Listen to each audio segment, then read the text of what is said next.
Bienvenue à ce 3e numéro du Divan de Maoussé. Elle est l'un des visages les plus connus du paysage audiovisuel ivoirien. Beaucoup ont grandi avec elle.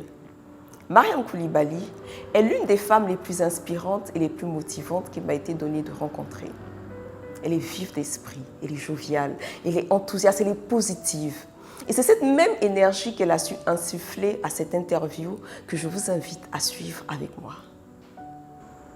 Mariam Coulibaly, c'est une animatrice radio, présentatrice télé, aujourd'hui qui porte la veste de directeur de la radio Fréquence 2, donc la deuxième radio du groupe RTI. Nous sommes une radio thématique, axée culture, vraiment divertissement et axée sur la jeunesse.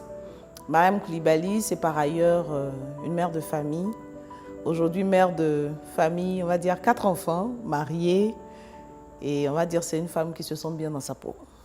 Que j'entre en contact avec la radio à partir de juste après le bac, pendant l'attente des résultats. Et donc je commence la radio et je finis par en faire vraiment ma profession.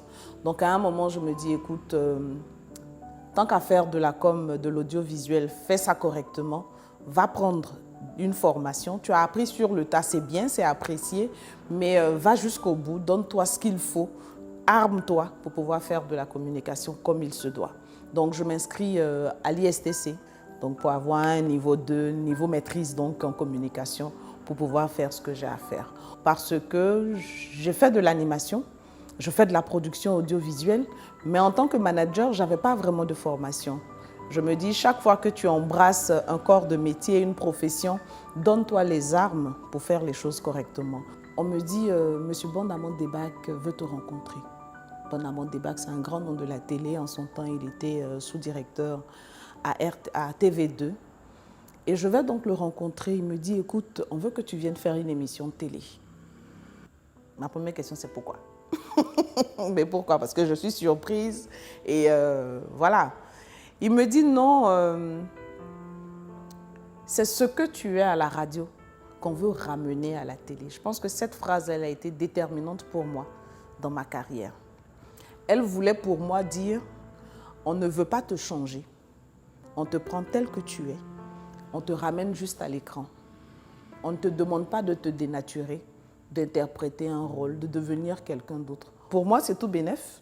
C'est la continuité de ce que je fais. J'étais un peu la petite dernière qui arrivait, donc tout le monde m'encadrait, j'avais des observations des uns et des autres. Et j'ai grandi comme ça en télé, petit à petit, avec des programmes tels que le Club de la 2 où j'ai commencé. Ensuite, Panache qui a eu un retentissement plus grand. Et pour arriver aujourd'hui sur RTI 1 avec des productions comme Bonjour et Vendredi soir.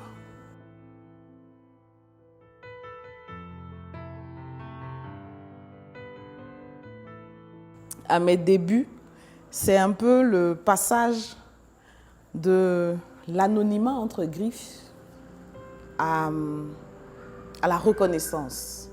Parce qu'en radio, j'étais habituée aux réactions du genre tu es dans un endroit, tu bavardes avec des amis et puis tu entends quelqu'un qui te dit la voix là me dit quelque chose. Donc c'était un petit mystère qui m'amusait et j'aimais bien jouer là-dessus. Mais à la télé, on te reconnaissait tout de suite. Ah, c'est pas toi qui es à la télé là? Pour la petite histoire, quand je commence la télé, je suis étudiante. Pendant que je suis à la radio nationale, je suis encore étudiante. Donc, je n'ai pas des moyens, non. Et je prenais mon Warren, parce que quand je finissais à RTI 2, j'étais à Cocody et j'habitais à Angré, à la Djibi. Donc, je prends mon Warren et puis je rentre chez moi. Et puis un jour, je suis assise devant le Warren, copilote du chauffeur. Et puis dès qu'on arrive vers les 2 plateaux là, il y a un groupe de jeunes gens qui sont arrêtés. Et il y en a un qui me regarde avec insistance et puis il fait « C'est pas la fille qui passe à la télé là ?» Puis les autres « Oui, c'est... » Et puis l'observation qui tue. Mais elle passe à la télé puis elle est dans Woro Woro. J'avoue que ça nous a fait rire dans le Warren.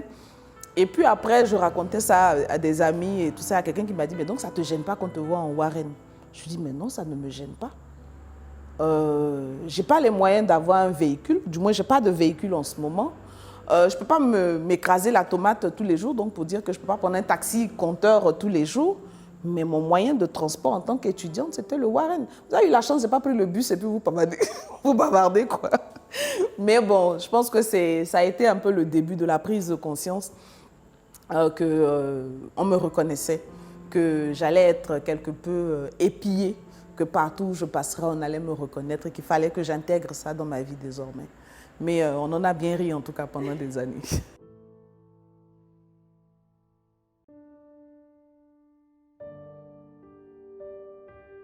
Alors, chaque fois que j'ai un challenge, ma première crainte, c'est est-ce que je vais être à la hauteur? Est-ce que je vais y arriver? Est-ce que j'en ai les potentialités? Et chaque fois qu'on me propose un poste, un travail, une émission, j'essaie de comprendre d'abord les attentes de la personne. Qu'est-ce qu'elle veut atteindre avec ce projet, ce programme? Et pourquoi moi? Parce que pour moi, quand on a compris ces éléments-là, on accomplit facilement ou on réalise facilement les attentes de la personne qui vous sollicite. Oui, j'ai des craintes parce que ma première interrogation, c'est si on vient vers moi, si quelqu'un vient vers moi me faire une proposition d'émission, de projet, de poste, c'est parce qu'il perçoit quelque chose. Parce que si quelqu'un vient vers toi et te demande de faire quelque chose, de l'accompagner dans un projet, il y a des attentes. Et ne pas réussir à atteindre des objectifs, ce n'est pas toujours très évident. Je n'aime pas perdre. Donc, je m'assure d'avoir toutes les informations. Je me donne les moyens. Si je ne sais pas, je vais apprendre. L'une des choses que j'ai apprises en tant qu'animatrice, c'est que je dois apprendre pour mes auditeurs ou je dois apprendre pour mes téléspectateurs. Pour mieux partager, il me faut apprendre. Si je ne sais pas, qu'est-ce que je leur donne? Si c'est juste de la plastique que je viens offrir, on va dire c'est très limité, c'est très vite dépassé. Par contre, si on aborde une question, qu'elle est suffisamment affinée, il n'y a pas de raison qu'on ne crée pas de l'intérêt et qu'on ne maintienne pas de l'intérêt. Donc l'idée, c'est certes attirer l'attention, maintenir cette attention jusqu'à la fin du programme, jusqu'à la fin du projet. Quand j'entre dans l'administration, je réalise qu'au-delà de mes émissions, au-delà de mon équipe de production, il faut travailler avec différentes équipes, vous travaillez avec la technique, vous travaillez avec les moyens généraux, donc vous avez plusieurs équipes qu'il faut coordonner et tout ça. Et il faut apprendre le mode de fonctionnement de l'administration. Je voudrais à ce moment-là m'arrêter et rendre hommage à un homme, Camara Mourani. Il a été le premier à me proposer donc, pour un poste de responsabilité, paix à son âme, et il m'a accompagnée. Parce que quand il m'a dit, voilà quelqu'un qui me propose pour un poste, il ne m'en parle pas. Il attend que ce soit validé et il m'appelle pour me dire, bon écoute, je t'ai proposé pour être sous-directeur et ça a été validé par le directeur général. Donc je t'informe, on va se mettre au travail. À la vérité, il n'a pas demandé mon avis quoi. Donc je lui dis, mais en fait, tu n'as pas demandé mon avis. Il dit non, parce que ton avis ne compte pas. Mais je t'informe quand même. Donc, je commence à travailler avec lui. C'est quelqu'un qui m'a vraiment donné les rudiments de l'administration.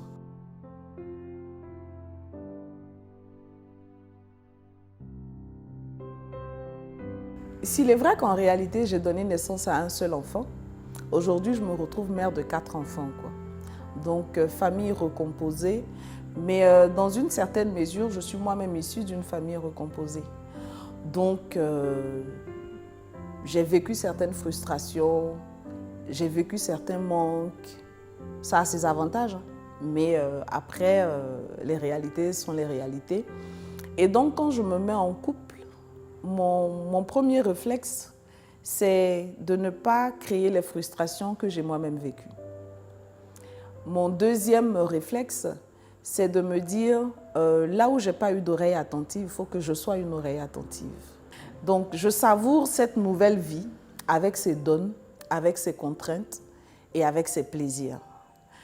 Ceux qui me connaissent diront, écoute, j'ai toujours été quelqu'un de très joyeux. Je suis très rieuse. Et ça n'a pas changé. J'ai eu la chance de tomber sur un homme qui est adorable, qui est très attentionné et qui me fait me sentir spéciale. Du coup, je n'ai vraiment pas de raison de me plaindre, si ce n'est dire merci au Seigneur et puis profiter de ce que la vie me donne. Après, comme je dis, toute position a ses contraintes. Après, il faut également, en tant qu'épouse, vous occuper de votre homme, être attentive à ses besoins, en tant que mère de famille, être la maman pour tout le monde. Donc, il y a des contraintes, mais je veux dire, il y a des contraintes qu'on accomplit avec beaucoup de plaisir et ça en fait partie.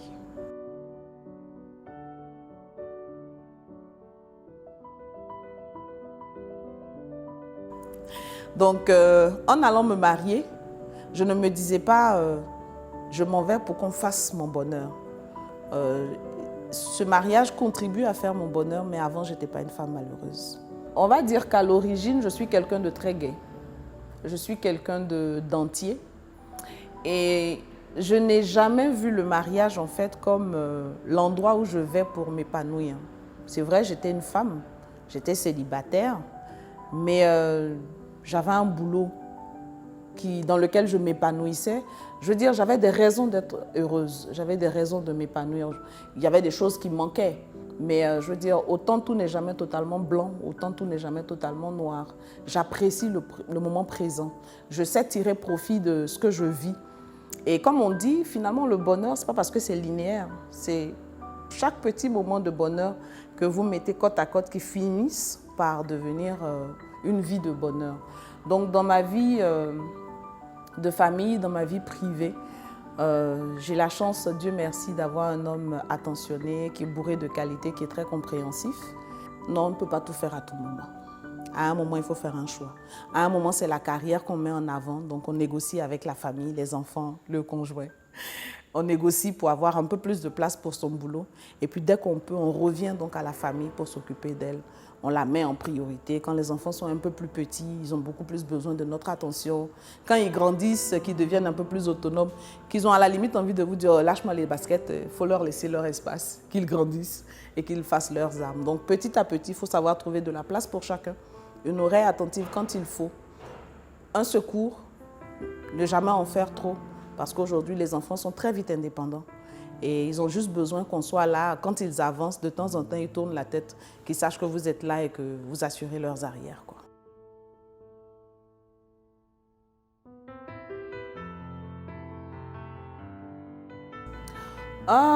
Des aventures avec les équipes, on en a vécu tellement. J'ai encore à l'esprit cette fois où on faisait une émission spéciale Fête des mères, panache spécial Fête des mères sur RTI 2. Donc je vais voir, je me dis habituellement, bon, pantalon pour que ce soit pratique, mais là c'est quand même Fête des mères, quoi. Donc il me faut une tenue en pagne avec, je vais voir la reine de la découpe, c'était Père son âme, Léonie Amangwa, des Chalvises. Elle me sort une de ces tenues-là, mais franchement, elle était top de chez top, quoi. Et puis je mets la tenue. Belle tenue, on commence l'émission, le show et tout ça. Et puis malheureusement, il y a un caméraman qui avait une baladeuse, donc il me suit un peu dans mes mouvements et tout ça, qui marche sur la traîne de la jupe. Et puis j'entends « pra ». Je me dis, bon, si ça se trouve, c'est rien de grave. Donc je continue, puisque je suis en plein propos. Mais je sens derrière l'arrière des cuisses, là, je sens qu'il y a un petit courant d'air qui me souffle. C'est pas normal. Dès que je finis l'annonce de l'artiste, que je me retire dans les loges, je me rends compte que la jupe est déchirée. Mais à un niveau tel que je ne peux pas continuer l'émission. Donc, il faut nous voir dans les loges, ça court dans tous les sens. Il faut trouver des épingles de sûreté, de quoi rafistoler, en tout cas rapidement, pour pouvoir terminer l'émission. Mon pauvre caméraman Sermeya, lui également aujourd'hui décédé, paix à son âme, qui était tout malheureux parce qu'il ne savait pas où se mettre, il ne savait pas comment on allait sauver la situation.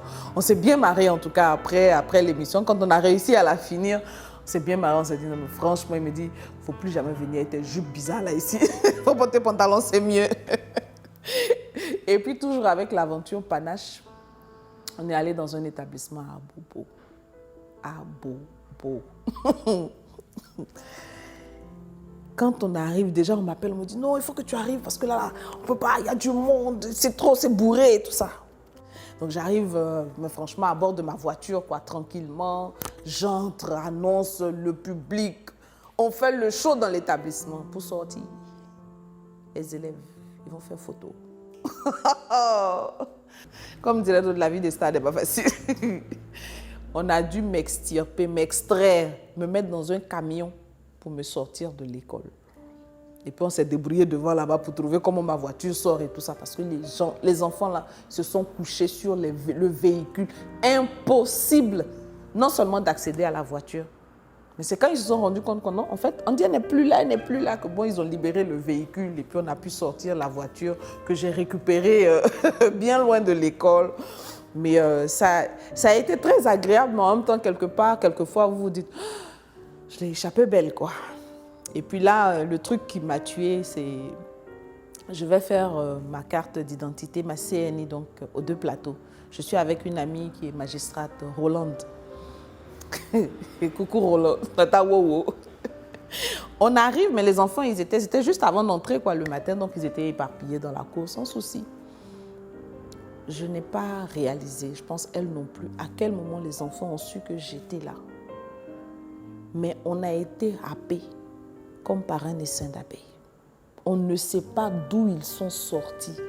Mais la bousculade qu'on a eue là sur place, Rolande a disparu. Elle m'a abandonnée à mon sort. Heureusement que les enseignants étaient devant les classes, donc ils ont essayé de canaliser les enfants, mais ça a été un moment... J'ai eu la peur de ma vie parce que ce sont des enfants, ce n'est pas de grands, je ne dis pas des ados, ce sont de tout petits qui courent tous dans le même sens, tout le monde veut toucher la même personne et j'avoue que j'ai eu peur ce jour-là, mais on en a bien ri. Aujourd'hui encore, on en rit avec beaucoup de recul, mais franchement, quelquefois, vous avez de grosses frayeurs, quoi. On prend des décisions pour se donner, bon, quelquefois j'ai envie de dire l'illusion d'être une personne normale. Il y a des décisions à prendre. Pendant longtemps, j'allais au marché Gouro à Adjamé faire mon marché. Au début, les gens étaient surpris, vous avez un groupe de personnes qui vous suit et tout ça, mais avec l'habitude, ils ont fini par s'y habituer. Au point où ce sont les femmes du marché Gouro, quand vous avez des clientes qui disent « Hey, c'est pas Mme Koulibaly qui est là !» Ce sont les femmes même du marché Gouro. « Elle vient ici tous les jours. Hein. » Et j'aime bien me fondre dans la masse comme ça, me donner l'impression, même pas me donner l'impression, mais j'en ai la certitude, je pense que je suis comme tout le monde. C'est juste que je passe plus à la télé que les autres, que je suis un peu plus vue. Mais je n'ai pas le sentiment d'être différente. Et je pense que j'ai travaillé à garder en fait ma petite vie, la vie de tout le monde. Quand je sors du costume de l'animatrice, de la responsable de médias. Donc, avoir la grosse tête, quelquefois, j'ai envie de dire, c'est quand ça vous surprend, c'est quand vous ne vous attendiez pas à un tel succès. C'est vrai que je ne m'y attendais pas, mais j'estime que ce n'est pas une façon de vivre. Je n'ai pas envie de vivre recluse, je n'ai pas envie de vivre dans un cocon. J'ai envie de me fondre dans la masse, de partager mes moments de bonheur. Et si vous avez quelqu'un qui est malade, si la personne est dans un trou à Brome à côté, que cette personne vous tient à cœur, vous y allez. Si la personne est dans un endroit huppé, vous y allez. Donc, je n'ai vraiment pas de limite. Je fais un travail qui me donne accès à énormément de milieux, énormément de personnes. Mais on va dire que je sais apprécier les richesses que chacun me donne. J'ai toujours fait attention en fait à l'image que je renvoyais. Parce que déjà dans notre domaine, quand vous êtes une femme, malheureusement, on ne vous voit pas d'abord comme une compétence. On vous voit comme une plastique, comme un corps à désirer, à mettre dans son lit. Et vous devez vous faire votre place par ce que vous valez en termes de travail, en termes d'aptitude, de ce que vous êtes, de ce que vous apportez. Et j'aime bien dire que vous êtes obligé d'emmener les autres à vous respecter. Quelqu'un peut avoir un comportement déplacé envers vous. C'est par votre façon d'être qu'il hésite à avoir la même attitude la prochaine fois.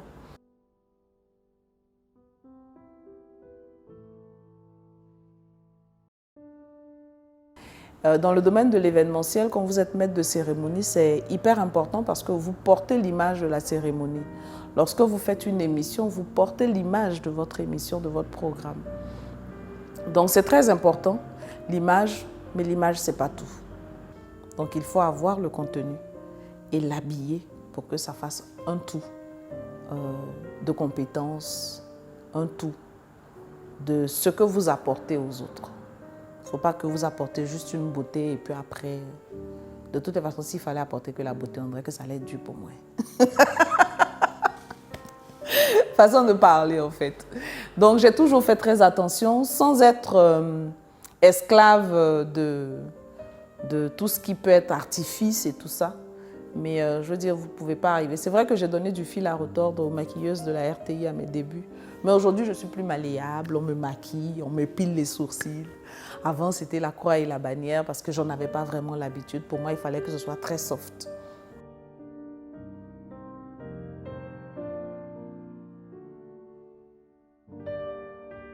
Il faut envoyer un signal à la société. Arrêtez de penser que nous ne sommes que des corps.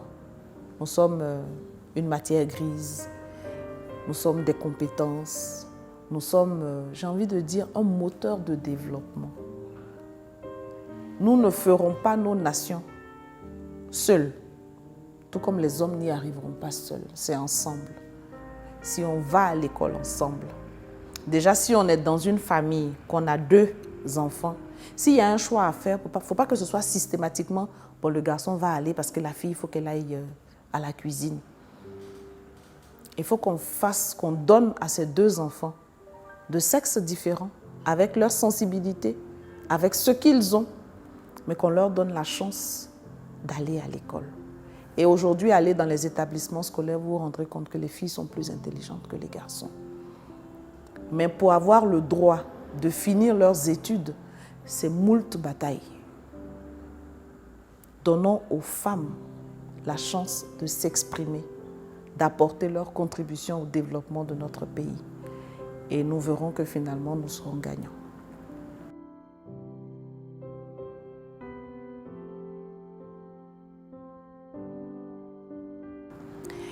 On ne va pas nous donner. Cela ne va pas nous être offert. Il faut que les femmes, à un moment, revendiquent, mais surtout apportent la preuve de ce qu'elles valent. Donc, quand on dit émancipation, je dis oui, émancipation. Quand on dit quota dans l'administration et tout ça, je dis oui. Mais je ne nommerai pas une femme pour nommer une femme. Je nommerai une femme parce que je pense qu'elle en a les compétences et elle a apporté la preuve de ce qu'elle sait faire. La bataille, elle est ouverte. À armes égales, elle va se faire. Les hommes savent désormais qu'ils doivent compter avec nous. Mais il faut que les femmes arrêtent de donner l'image de je suis belle. Tout ce qui m'intéresse quand je me réveille le matin, c'est comment je fais grossir mes fesses, comment je donne du volume à mes seins. Oui, on s'entretient parce qu'on a besoin de se sentir belle, de s'aimer, d'aimer l'image que le miroir nous renvoie. Mais il ne faut pas qu'on compte là-dessus pour pouvoir gravir les échelons. Il faut que nous fassions nos armes, de sorte que quand on nous parle la tête haute et que nous soyons fiers des résultats que nous récoltons.